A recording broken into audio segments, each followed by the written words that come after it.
Anak. Pakitapon naman itong basura. Thank you.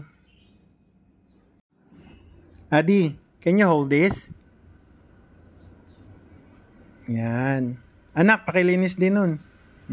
Pagkatapos niyan, pwede na kayong bumiling snacks.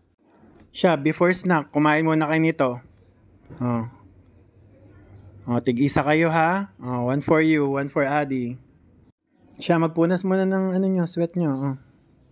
At kay pawisan na. Ito yung inyong price. Saan kayo bibili anak ng snacks? Sa store po, under the bridge. Ha? Sa store po, under the bridge. Okay, take care. Diyan lang kayo sa tabi ng kalsada ha. Maglakad, maraming sasakyan.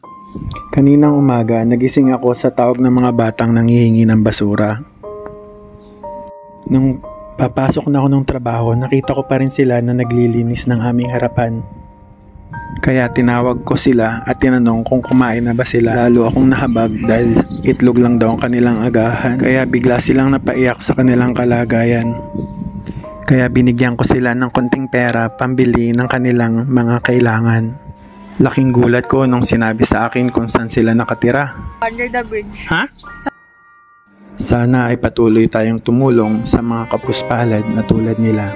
Salamat po.